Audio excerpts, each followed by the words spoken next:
훅 인터뷰. 모두를 위한, 모두를 향한 모두의 궁금증 훅 인터뷰. 한반도를 둘러싼 외교 안보 상황 숨가쁘게, 정말 숨가쁘게 돌아가고 있습니다. 일단 11월 대선 앞두고 미중 상황 심상치 않습니다. 낀 우리들 좀 복잡하고요. 한일 관계는요, 강제징용 일본 기업의 자금을 자산을 현금화하는 사법 절차가 본격화됐습니다. 초긴장 상태로 돌입했습니다. 그리고 북한 상황 요즘 어떤지요? 외교 안보 상황 종합적으로 짚어보고 물어보겠습니다. 김준영 국립외교원장 모셨습니다. 안녕하세요. 네, 안녕하십니까. 일본 강제징용 피해자들이 자산 압류, 이제 징용 기업의 자산 압류가 시작됐습니다. 네네. 요거 한일 간 강대강으로 충돌할 가능성이 큽니다. 네네. 네. 크죠. 크죠. 근데 지금 당장 이게 뭐냐면, 그러니까 송달 공시를 한 거지 않습니까? 네. 이거는 뭐냐면 일단 일본 쪽에서 안 받는 거 아닙니까? 네. 안 받으니까 기한을 줘서 안 받더라도 받은 걸로 친다가 바로 내일까지. 내일부터 효력이 발생합니다. 안 받았다고 할 수 없는 거지. 이제 네. 받은 거고, 그게 다시 이제 국내 절차가 들어가게 되고 현금화는 여러 절차가 남아 있습니다. 그렇게 되면 아마 내년 초에나 돼야지 현금화가 될 텐데요. 아무튼 이게 이제 효력을 발생시키다 보니까, 시점이 오다 보니까 일본에서도 계속 뭔가를 애드벌룬을 띄웁니다. 하면 우리도 보복할 것이라는 여러 가지를 하기 때문에 말씀하신 것처럼 상황은 계속 조금 긴장 상황이라 그럴까요? 뭐 폭풍이 직전이라 그럴까요? 그런 상황이 계속되고 있는 건 사실입니다. 그렇다고 일본 기업의 자산을 막 뺏고 통장을 압류하고 그러지 않을 건데, 일본이 이 상황을 잘 이용할 것 같아요. 네네. 갈등 국면으로. 네. 근데 이게 이제 일본으로서는 이 자체 전체를 지금 부정하는 상황인데, 이게 이제 계속 진행되는 것에 대해서 일본은 뭐 아베 정권은 뭐 말씀하신 것처럼 이런 것들을 100% 120% 활용하고 싶어 할 겁니다. 네. 미국이 안보 조치는 WTO 심리 대상이 될 수 없다는 취지로 주장했습니다. 그러니까 일본의 수출 규제 관련해서 우리가 세계 무역 기구에 제소한 거를 사실상 좀 꺼름직한다. 사실상 일본 입장을 두둔하는 걸로 보이는데요. 근데 우리가 미국의 입장을 얘기할 때 조금 조심해야 되는 게 뭐냐면 한 목소리 나오는 게 아니거든요. 특히 예. 지금 트럼프 대통령의 정부 하에서는 다른 소리가 나올 수 있는 것이고, 그런 점에서 WTO에 대해서 일본 편을 들 수도 있고, 또 미국의 전략가들이나 현재 정부의 어쩌면 트럼프 대통령 외에 대부분의 전략가들은 한미를 묶어서 중국을 견제하고 싶을 겁니다. 그런데 뭔가 한일 관계가 자꾸 나쁘면 여기에 대해서 전략의 차질이 생기는데, 네. 이 출발이 한국이 자꾸 과거사를 들고 가고 이런 것들을 들고 와서 하게 된다고 생각하니까 뭔가 한국에 대해서 자꾸 그런 점이 보이는데요. 이것만 떼어놓고 보면 꼭 그렇게 생각할 필요가 없는 게, 이 말 자체는 틀린 게 아니죠. 안보 조치 때문에 WTO 가는 거는 문제가 있다고 하지만, 과연 일본이 하는 게 안보 조치 때문이냐를 살펴봐야죠. 네. 그러니까 일본은 그걸 안보 조치라고 얘기를 하지만 한국이 안보 조치를 어긴 적이 한 번도 없기 때문에 네. 이 자체가 문제가 되는 거죠. 아니, 일본하고 한국하고 좀 갈등이 있을 때마다 네. 이 갈등이 탐탁지 않아요, 미국에서는. 그렇죠. 그런데 그렇게 생각하는 주로 사람 많죠. 조금 일본 편을 듭니다. 지소미아 중단 카드를 우리가 꺼냈을 때도 미국이 네. 일본 편 사실상 들었잖아요. 그러니까요. 지금 말씀드린 것처럼 미국은 중국이 제일 큰 문제니까, 발등에 떨어진 불이니까 네. 거기에 대해서 일본과 한국을 같이 합쳐서 뭔가를 만들어내고 싶었는데, 한일 관계가 계속 문제가 되니까 한국한테 자꾸 얘기를 하는 거죠. 네. 이거 하나 물어보겠습니다. 지난주에 저는 좀 의미 있는 일이라고 생각하는데, 미국과 미사일 지침 개정해서 우리가 고체 연료 발사체를 만들 수 있다. 이게 가진 의미가 뭡니까? 사실 미국은 그동안에 사실상 뭔가 앞뒤가 안 맞는 것들을 우리한테 요구해온 적이 있습니다. 왜냐하면 북한의 핵을 포기하고 우리가 뭔가 북한에 대해서, 미사일에 대해서 대응 조치를 하고 할 때는 또 우리를 막았습니다. 왜냐하면 한국이 혹시 도발을 할 경우에는 한반도 상황이 어려워지면 문제가 되기 때문에 북한은 계속 전력을 키우고 있는데 한국은 막았었거든요. 네. 그것이 이제 한쪽의 우려이고, 또 한쪽에서는 뭐냐면 한국이 미사일 같은 것들을 줄여야지, 사거리가 작아야지 우리가 미국 미국에 대한 무기 의존도가 커지는 거죠. 네. 사실 중량 제한을 철폐했을 때도 제가 아는 한에 있어서는 미국 내부의 군산복합제나 국방부 쪽의 사람들은 굉장히 분노했다고 얘기를 합니다. 네. 한국이 자율성을 가지게 되면 그만큼 한국이 미국에 대한 의존이 적게 되는 거죠. 무기를 덜 팔고. 훨씬 덜 사게 되는 거죠. 예. 그런데 실질적으로 명분상은 우리를 해주는 게 맞죠. 또 예. 트럼프 대통령의 방향상 약간 고립주의적이라 그럴까요? 한국 책임져라. 예. 그런 상황에서 한국이 이것을 개발한다는 것을 막는 것이 지금까지 사실상 앞뒤가 안 맞았었는데 우리가 이걸 얻어냈다라고 볼 수 있습니다. 왜 이 타이밍에 미사일 지침을 개정해 줬을까요? 이 방법은 아까 말씀드린 중량부터 쭉 진행되는 상황입니다. 아, 예. 갑자기 벌어진 일이 아니고요. 벌어진 일은 아닙니다. 미국 얘기 몇 가지 더 물어보겠습니다. 원장님 제가 많이 물어볼 테니까 짧게 대답해 주세요. 알겠습니다. 궁금한 게 많습니다. 네. 주독 미군 감축하기로 했어요. 네. 주한 미군도 좀 감축될 가능성이 있죠? 없습니다. 없어요? 별로 없습니다. 별로 없습니까? 네. 이거 걱정하는 분들 많은데 그렇게 걱정할 필요 없죠? 걱정할 필요 없습니다. 네. 왜냐? 일단 이 모든 출발은 바로 트럼프 대통령 때문입니다. 예. 이 감축이나 또는 철군을 찬성하는 사람은 트럼프 대통령 외에는 거의 없습니다. 예. 그런데 트럼프 대통령 왜 이것을 빼고 싶은가? 원래 고립주의적인 성향이 있지 않습니까? 네. 거기에다가 트럼프 대통령 사고는 단순합니다. 부자 나라에 왜 가 있느냐? 예. 미국한테는 하나도 도움이 안 되고 그 나라에 도움이 되고 있기 때문에 가 있는 거다. 그러면 있는 건 좋은데 돈 내라. 예. 돈 안 내면 뺀다. 예. 이렇게 단순하게 생각합니다. 그런데 다른 사람들은 동맹국에 가 있는 것이 약해지고 있는 미국에게 동맹국은 굉장히 자기들한테도 필요한 거죠. 그렇죠. 그렇기 때문에 주둔하고 있는 미군은 우리한테만 도움이 되는 게 아니라 미국한테도 도움이 되는 거기 때문에 다른 사람들은 다 반대를 하고 있고요. 네. 국방수권법이라 그래서 빼려면 2만 5천 명 밑으로 가려면 의회의 도움이 필요합니다. 그런데 의회의 대부분은 철군을 바라지 않습니다.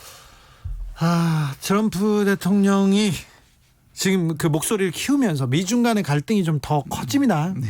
계속 커지는 것 같은데 이 국제 질서 흐름 속에서 미중 간의 이 갈등 속에서 우리 상황은 좀 곤혹스럽습니다. 그렇죠. 전 세계가 사실은 팍스 아메리카나라고 얘기를 하죠. 미국이 2차 대전 이후에 아주 강력할 때는 그 팍스가 피스인데요. 네. 그러니까 뭔가 안정적인 것인데 미국이 약해지고 중국의 도전이 거세지면서 더 이상 이 안정적인 질서가 안 되다 보니 특히 이제 미국 같은 경우에 이제 자기 이익이 점점 위협을 받다 보니 옛날과 같이 협력보다는 뭔가 미국 이익을 챙기는 그러한 상황에 빠지면서 한국에게 자꾸 요구를 하게 되고 우리는 경제적으로 중국한테 의존을 하고 있고 안보적으로는 미국한테 의존하다 보니 사실상의 전 세계가 미중 사이에 끼어 있는데 우리가 최전선에 나와 있다 이렇게 볼 수 있거든요. 그렇죠. 힘은 약하고. 예, 그러다가 분단 질서는 사실상 가장 불리한 것 중에 하나고. 네. 트럼프 대통령이 남북 관계에 대해서 특별히 북핵 문제에 대해서 전향적인 자세를 취하기도 했어요. 네. 그리고 또 성격상 남북 관계를 좀 급진적으로 전진시킬 수 있는 그런 가능성이 있기 때문에 그래서 그런지 조 바이든 후보가 대통령이 되면 남북 관계는 더 어려워질 것이라는 그런 예상도 있습니다. 근데 이게 참 복잡한데요. 원래 이 트럼프 대통령 정부의 성격은 북한에 대해서 강경책이고 네. 2017년은 강경책이었습니다. 그런데 갑자기 2018년에 트럼프 대통령이 이걸 하나의 자기 업적으로 삼고 오바마 대통령 8년 동안 못했기 때문에 자기가 하면 이게 구별이 되는 거였거든요. 예. 그런데 만약에 바이든이 등장하게 되면 오바마 3기라고 부르는 거죠. 예. 만약에 트럼프 대통령이 영변이라든지 뭔가 성공했더라면 뒤집지를 못할 텐데 만약에 이게 안 된다 보면 바이든은 트럼프 대통령이 했던 걸 또 다 뒤집게 되죠. 그게 미국의 정권이 바뀌었을 때의 특징입니다. 예. 그래서 뭔가 지금까지 정상회담인 것을 돌릴 수가 있다는 걱정 하나. 예. 그다음 두 번째는 뭐냐면 이 민주당 정부가 그동안에 많은 협상을 하면서 북한한테 검정이나 사찰이나 이런 실무적인 요구들을 굉장히 많이 했습니다. 예. 그러니까 북한이 싫어하는 거죠. 사찰받고 이런 걸 싫어하고. 또 그다음에 인권, 가치 같은 것들을 중요시하는 겁니다. 그러니까 훨씬 더 북한을 힘들게 할 가능성이 있다고 보는 건데 그런데 반대 측면도 있습니다. 뭐냐면 언제였냐면 1998년에서 2000년 사이 2년간 예. 김대중 대통령이 오바마를 설득시킨 기간이 있습니다. 예. 그래서 우리가 만약에 진보 정부가 있다면 다시 바이든 정부와는 이념적으로도 통하기 때문에 설득할 수 있는 여지도 남아 있다 저는 그렇게 봅니다. 외교적으로 말하지 마시고요. 네. 트럼프 대통령이 재선되는 게 우리한테 유리합니까? 아니면 민주당 정권이 유리한 겁니까? 남북 문제에 대해서. 남북 문제에 대해서는 일단 이 기조가 계속 간다는 의미에서는 트럼프 대통령이 우리한테는 좋은 측면이 있지만 있죠. 있습니다. 예. 그런데 이제 지난 2년간 사실상 이룬 게 없지 않습니까? 예. 원래 가서 이렇게 약속을 하고 합의를 하고 왔는데 실천되는 부분에서 자꾸 이게 좀 엎어지기 부족하죠. 때문에 예, 그런 점에서 바이든이 등장하더라도 이게 완전히 뭐 저는 희망이 없다 이렇게 안 보고 싶긴 합니다.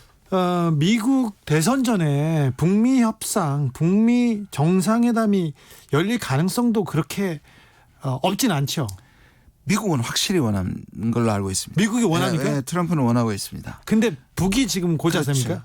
북한이 지금 김여정이 최근에 이제 그 성명서를 발표문을 발표했는 걸 보면 여지는 좀 남겼습니다만 힘들지 않겠냐고 얘기를 했죠. 요새는 근데 네. 거칠어진 입도 사라졌고 네네. 조금 여름 지나고 코로나 전국도 조금 지나면 네네. 김정은 위원장이 좀 결심하고 나설 가능성은 없습니까? 이제 전제 조건을 좀 달았습니다. 네. 제가 보기에는 뭔가 그냥 만나자가 아니고 예. 뭔가 미끼라 그럴까요? 뭔가 인센티브를 트럼프 대통령이 약속을 한다면 그게 뭐 제재 일부 해제거나 또는 체제 보장에 대한 뭘 약속을 하게 되면 미리 예. 협상 전에 저는 가능성도 조금은 있다고 생각합니다. 트럼프 대통령은 원하는 거죠. 네, 트럼프 확실히 원합니다. 네. 좀 우리는 트럼프 대통령을 응원해야 되는 것 같아요. 지금 상황은 네. 왜 우리가 김정은 위원장과 트럼프 대통령을 막 응원해야 되는지는 모르겠으나 네, 응원해야죠. 근데 이제 예. 네. 극적으로 작년에 6월 30일 또 사실상 이벤트에 나와준 거잖아요. 예. 김정은 입장에서 보면 네. 한 번 더 나와줄 거냐. 이벤트는 안 나온다고 했는데 네. 뭐 나올 여지는 뭐 저는 있다고 생각합니다. 그죠. 둘 간에 또 신뢰도 있고요. 그래서 좀 기대해 봅니다. 중국과의 관계도 좀 살펴봐야 되는데 지금 한국과 중국과의 관계 좀 어떻습니까? 괜찮습니까? 네, 괜찮습니다. 괜찮습니까? 괜찮습니다. 걱정할 건 별로 없습니까? 어떻게 공식적인 뭐 오고 가고라든지 이런 공식적인 채널이 좀 없다 보니 사람들이 한중 관계가 뭐가 있는 게 아닌가 나쁜 게 아닌가 얘기하지만 제가 아는 바에 있어서는 물밑에서 또는 비공식 채널 아주 고위 채널에서 지금 대화가 그동안도 계속 이어져 왔고요. 좋은 관계를 이어가고 있는 그리고요. 또 오히려 어떻게 보면 중국은 지금 미국으로부터 계속 두드려 맞고 있는 상황이잖아요. 네. 그래서 일시적으로나마 한국이 필요해진 네. 뭔가 한국이 중요해졌기 때문에 예를 들면 시진핑 주석의 일본 방문은 취소가 된 게 확실하지만 네. 한국 방문은 여전히 미련을 갖고 있고 연내에 실현하겠다는 입장이거든요. 적어도 지금까지는. 네. 그렇게 보면 일단 한국이 가지고 있는 카드에 대해서 중국이 좀 한국을 대접하겠다 또는 한국 카드를 이용하겠다는 측면이 있기 때문에 한중 관계는 나쁘지 않다고 생각합니다. 시진핑의 방일은 취소됐고 네네. 방안은 아직 예. 연기됐지 취소된 건 아니고요. 지금 연내에 하고자 하는 의지가 굉장히 강한 걸로 알고 있습니다. 네. 문재인 정부가 외교 안보 라인을 새롭게 교체했습니다. 명확합니다. 목적은. 네. 네. 이제 좀 자주적으로 우리끼리라도 좀 괄목할 만한 성과를 내겠다는 생각이 있는데 네. 어떤 당부의 말씀, 어떤 기대를 가지고 있습니까? 제가 지금 현직에 있는데 인사에 대해서 뭐라긴 적절치 않지만 근데 좀 잘 될 것 같습니까? 잘 되겠죠. 잘 돼야 할 텐데요. 문제는 북한이 지금 한국에 대한 실망의 표현이기도 하고 미국한테 뭔가를 압박이기도 하는 측면에서 뭔가 지금 남한 당국하고는 절대로 접촉하지 말라는 게 지금까지 입장이긴 합니다. 입장이긴 한데 예. 이인영 통일부 장관이 오자마자 뭐 큰 액수는 아니지만 큰 규모는 아니지만 지금 뭘 보내고 교류를 시작했어요. 예. 사실 이건 이인영 장관 전에도 제가 알기로 올해 초에 예. 문재인 정부가 사실상 미국을 설득해서 여러 가지 부분에 대한 합의를 또는 면제 조항이라든지 뭐 예를 들면 철도 연결이라든지 금강산 개별 관광이라든지 방역 물품이라든지 식량 같은 부분에서 상당히 미국을 설득시켜 놓은 상황입니다. 그래요. 그 말은 뭐냐면 미국 쪽은 걱정할 게 없는데 과연 이 정도 가지고 북한에게 내놨을 때 북한이 받아들일 거냐가 관건이라고 생각합니다. 북한이 지금 삐져서 사실은 네. 뒤로 돌아앉은 것 같은데 약간 좀 긍정적인 신호가 오기도 합니까? 근데 이 정도 가지고가 출발점 우리가 보통 얘기할 때 마중물이라고 얘기하면 받을 수도 있는데 네. 북한의 입장에서 예를 들자면 방역 물품을 받을 때 지금 일단 자기들은 코로나 환자가 없다고 얘기하고 있고 예. 이런 부분에서 한국은 또 언론이나 이걸 통해서 공개적으로 북한한테 주는 것이 북한이 이것을 받는 것이 굉장히 북한은 체면의 정권입니다. 그 예. 체면이 굉장히 그 정권을 구성하고 있는 매우 중요한 핵심적인 변수인데 굉장히 이것을 뭘까요? 지혜롭게 전달하거나 또 이걸 숨어서 전달하면 또 우리 국민들이 사실상 이 부분에 대해서 동감할 수 없기 때문에 사실상 아직까지 장애물은 좀 남아있다고 보여집니다. 미중 간의 총영사관 폐쇄 극한 대치가 이어지고 있습니다. 그리고 백신 개발을 가지고도 또 신경전인데 이 신경전은 어떻게 보고 계신지요? 지금 뭐 미국과 중국은 구조적으로라도 중국이 추적하는 데 대해서 미국이 이제 그것을 견제하려고 하는데 거기에다가 플러스 뭐냐 바로 대선 국면이잖아요. 예. 이게 패턴화되어 있거든요. 누가 예를 들어 심지어 바이든조차도 서로가 누구한테 중국한테 더 터프한가 더 강한가를 마치 경쟁하는 듯한 네. 국면이거든요. 거기에다가 특히 미래의 패권은 기술 패권이다라고 했을 때 예. 이 기술은 소위 말하는 5G라는 4차 산업혁명이거든요. 그러니까 중국 사람들이 미국에 와서 뭐 도서관을 다니고 사람들을 만나는 것 자체 전부 다 지금 긴장하고 있는 상황인데다가 코로나 또는 백신 문제 지금 말씀하시는 것 때문에 이것 때문에 누가 먼저 하느냐 사실상의 스파이 활동이 없다고 하더라도 뭔가 기선제압 나중에 혹시라도 중국이 먼저 백신을 내세울 경우에 이게 우리한테 훔쳐갔다라고 하는 그런 그라운드를 만들고 있는 것일 수도 있습니다. 아, 그래요? 코로나 백신 경쟁이 세계 패권을 조금 좌우할 만큼 그렇게 중요한 아까 말씀드린 그 제일 중요한 건 기술 패권이고요. 예. 왜냐하면 미래 산업을 지배할 거니까. 근데 이제 코로나는 지금 당면한 문제잖아요. 예. 이 코로나를 미국이 지금 굉장히 고생을 하고 있는데 백신이 나오면 그것 자체를 해결할 수 있는 하나의 치트키가 되는 거 아닙니까? 예. 그렇게 봤을 때 백신이 만약에 중국이 먼저 발견했을 경우는 이게 굉장히 곤란해진단 말이에요. 그러면 그때를 대비해서 이거는 미국의 기술을 훔쳐간 것이다. 이렇게 얘기할 수도 있는 거죠. 강대국에서 코로나 백신을 개발하고 했을 때 우리는 상황이 어떻습니까? 지금 코로나를 잘 대비하고 있는데 네네. 그래서 백신이 미국보다는 더 절실하지 않을 수도 있어요. 좀 참을 수도 있고요. 네네네. 이런 게 좀 영향을 미칠까요? 두 가지인데요. 지금 백신이 그러니까 공적으로 지금 개발을 각 국가가 연합해서 개발을 하고 있는 것에서는 한국도 다 참여를 하고 있습니다. 예. 그런데 모더나 같이 민간 제약회사에서 하는 것들은 이제 미국이 지금 뭐 적어도 미국이 지금 빠른 것처럼 지금 3차 실험까지 갔기 때문에 그런 부분에서는 우리가 이제 민간이 먼저 되게 되면 우리의 순서가 굉장히 뒤로 될 텐데 이 공적으로 지금 합동 연구하는 데서는 우리도 상당히 지금 진전돼 있고 얼마 전에 빌 게이츠도 그 부분을 우리 대통령한테 얘기한 적이 있었죠. 네. 여기까지 듣겠습니다. 2744님 가장 좋은 건 8월에 셋이 만나서 종전협정 사인하고 조 바이든이 대통령 되는 거죠. 예, 2743님의 의견이었습니다. 여기까지 듣겠습니다. 김준영 국립외교원장이었습니다. 감사합니다. 감사합니다.